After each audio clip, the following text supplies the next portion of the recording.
Ciao e benvenuti.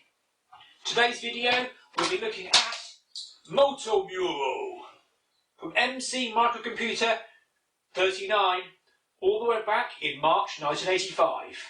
We are motorcyclists of the future, which is why I'm dressed in protective gear, especially as these motorcycles, they've got no brakes. So, behind them they leave a trail of light, which is deadly to touch. It's a two-player game, partially in machine code, partially in basic, but full of action. So, let's go! So MotoMuro is good fun, runs on the Spectrum 48K. They noted that it could fit on the 16K, except they put some of the memory in the 48K space. It's the Spectrum version of a game which was presented by Roberto in Microcomputer 24. Two-player game. Each player has a futuristic motorcycle with strange properties. It has not been given brakes, but instead leaves a radioactive line behind it, which you cannot pass.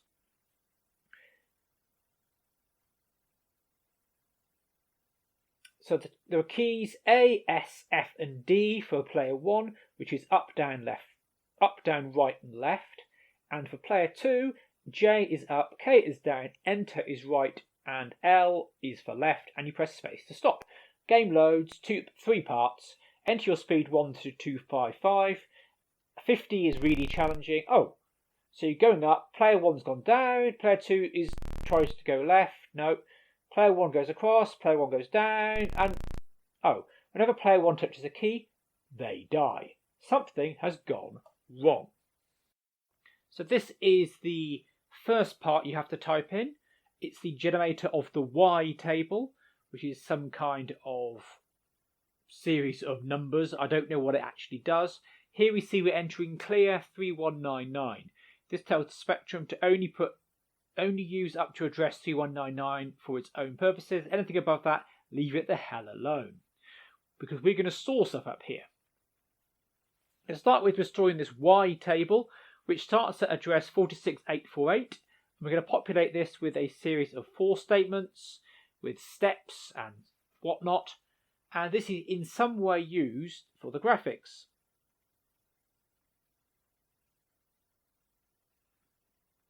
So you can see here you've got B, so we've set up the B statement. This is probably the X and Y coordinates. We then populate this with start 46848 plus B, the inner loop, going to A, and then every time we finish doing B, we add 16 to the start.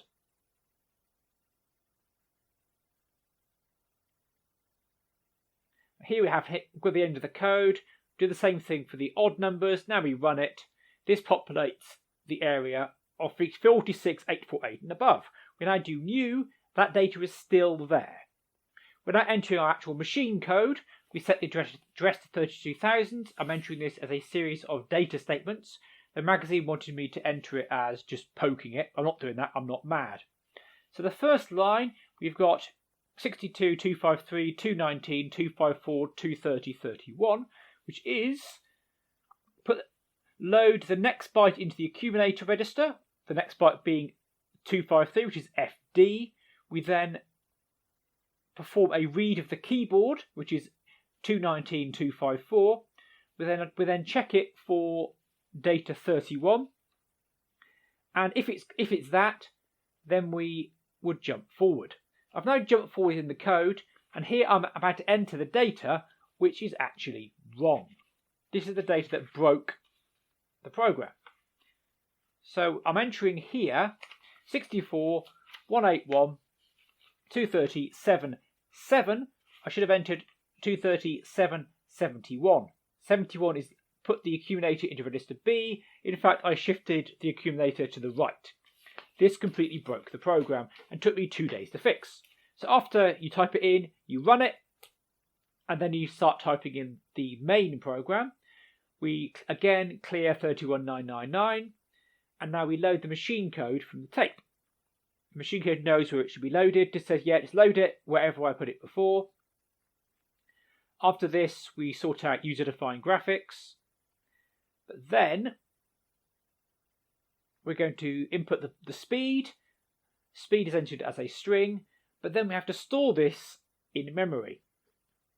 Machine code cannot access named variables, it can only access known addresses, so we poke that into 46900, and now we set the rest of the variables.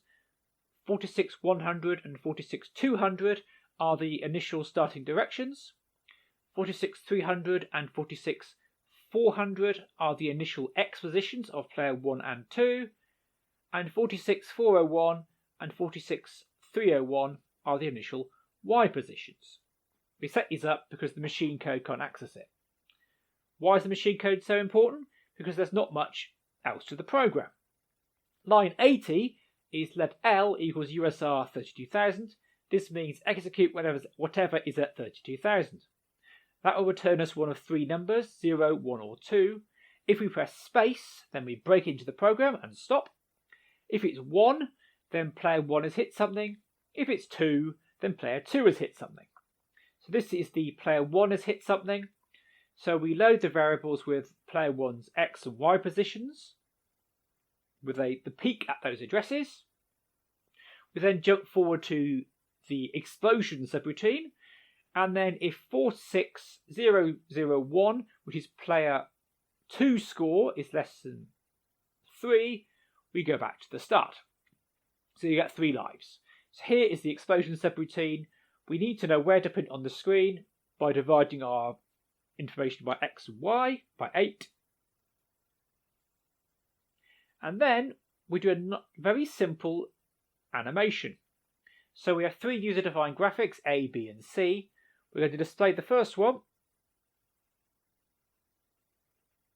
with the graphics character A. We won't see it in the code because we've not run the program yet. Followed by a beep. The beep will just the Spectrum can't play sound and do stuff at the same time. By doing the beeps, we slow it down slightly to get a nice explosion effect. After the 3 frames, we put a space in there.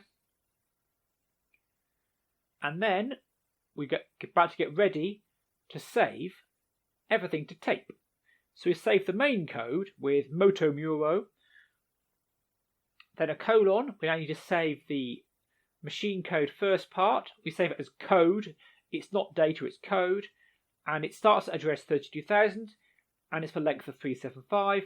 And again, we need to save this Y table. I don't know what it's for, but we know it's at 46,848, and we know it's length of 385. Save the tape, and let's go. So I fixed that minor typo. We now run it again. Onto the speed. We're going to start off with a nice low speed to begin with, just to make sure. And you see here, we have the 2 players. Player 1 on the left, who's just turned down. Player 2 has just turned left and has not exploded. This is a good thing. So player 1, this is the slowest speed. We're moving towards each other at a very slow speed, but the point is we can turn left, we can turn up. Player 1 has gone down and has gone right, ever so slowly creeping towards each other.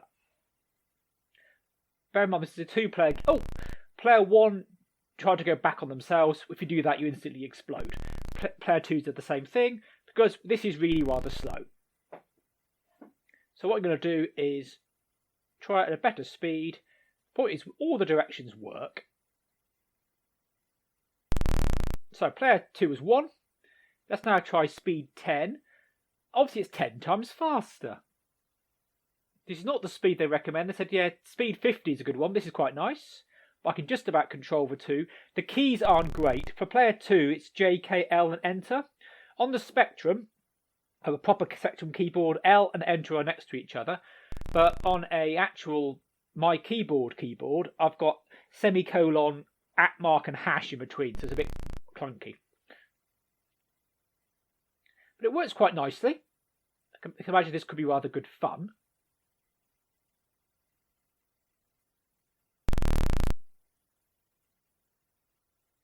Especially for a very small typing. Bosh. So one thing else the magazine suggests is you can modify the game to make it a bit more interesting as well. You can either divide the field in half and let each player try and survive without hitting each other, Or in this case, what I'm going to do is that he also suggests add obstacles, simple obstacles to the playing field.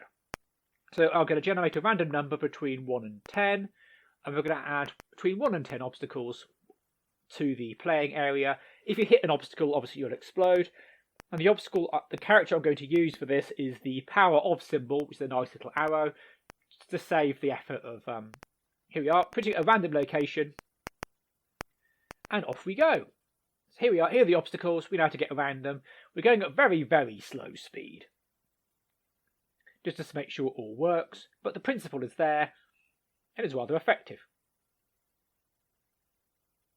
The thing I don't like is that I don't like the keys, so I'm going to go looking at how to change the keys in a moment. But first of all, we'll look at this, and then I'll show you what it's like at full speed. Let's try 50, which is the recommended speed first. Whoa! Okay. That is pretty damn fast. You couldn't get this speed in basic. And let's now try full speed. It notes if you can do it over 200, you should probably get a job as an astronaut, because your reflexes are so good. And here is full speed. Yes. At least we hit each other. So, we have loaded this little program, which is, I've actually put comments in to explain what on earth is going on. So I've got this out of the MotoMuro code, which I've fully disassembled. And what this code does is tell me what keys I'm pressing. I've changed it slightly because I want to change what keys I want to use. So in order to see what key you've pressed, you need to use a command to read a hardware port, which is actually line 20. So basically, hardware port FE is the keyboard. This is the same as doing an in statement, but with a certain address. In order to read the keyboard in BASIC, you can either use in keys, but that only reads one key at a time. Alternatively, you can use the in command, which is a bit like peek, and give it an address. The keyboard is divided into 8 half rows of 5 keys each. To read the half row 1, 2, 3, 4, 5, you need to read in 63486. Now, in machine code, you have to do the same thing, but it takes a couple of instructions. So the first thing you need to do is load register A with the first part of that address, and then you read the hardware port, which is always the second part of that address. All the addresses end with hex FE. It's just the start that changes. So 247 is F7 and 254 is FE. So this adds up to address 63486. So this reads that port and puts the result into register A. We only want the last 5 bits. The other bits are used for other things. We don't want those. So we do an AND operation with 31, which is 16 plus 8 plus 4 plus 2 plus 1. We then store whatever we read it into address, whatever they have here, which is a certain address. Address 181 times 256 plus 64. So addresses are there are 16-bit addresses, even though it's an 8-bit system. And we then store that in memory, and then we leave with port 201. So let's see what happens there. So currently we've not pressed any keys, so it's telling us you've not pressed a key, therefore the value is 31. I'm pressing key D now. Again, nothing happens because we're not monitoring that part of the keyboard. Here I press H, nothing. Press 6, nothing. Press 1, and we tell it, oh, the value is now 30. I press 2, it's 29, so bit 2 is set. If I press both together, bits 1 and 2 are set. I press number 3, bit 3 is set, so that's 4. I press 4, bit 4 is set, and bit 5 is 8. Is it 8? 5, 6? No, that says 6, isn't it? I can't add up. No, it's not. It's 16. I'm an idiot. 16, 8, 4, 2, 1. Pressing other keys don't work. To read the other keys, I've got to move on. So if I press space, in mission space. Aha. So now, I've tapped space. I'm now pressing 6. So you might think, oh, it goes to the edge of the keyboard, and it does. So 6 is 16, because the first bit here is actually 0. So we go first bit, second bit is 9, third bit is 8, fourth bit is 7, and the fifth bit is 6. So these are the values work. We've got a different address. So to read 678, it is 61438. So again, we've got a different value. So now I'll hopefully put these into our main program. So this is a combination of me trying to change the keys and final thoughts. So to change which keys we want to use in the machine code, the first thing we do is check the keys of player 1. We load a number into register A, and I change that number to 247, and now player 1 is using keys 1, 2, 3, 4, 5.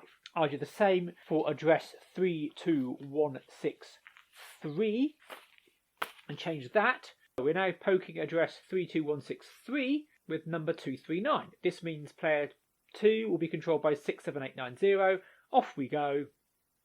Speed 5, and start pressing keys. And the keys aren't quite what I expected. I wanted left, right, up, down like Sinclair. It doesn't work that way. Unfortunately, it's not 67890. There's only 4 keys. I've actually programmed it to be 1, 2, 3, 4 and 7890, which isn't too bad, except 7890, it's not left, right, down, up, it's up, down, left, right. I gave up on the whole thing because the way the code works is it checks for the first key, that's then going up. To change that would involve quite extensive changes to the machine code, and I'm afraid I haven't got time to do that. However, it's a cracking little game. It's very small, it's very fast, the printing of it is very clear, the machine code is easy to type in, it gives you the addresses, there are no errors with the printing, there's no errors in the machine code, which you often plague these kind of type-ins. It's an absolute belter of a game. Thank you for your time.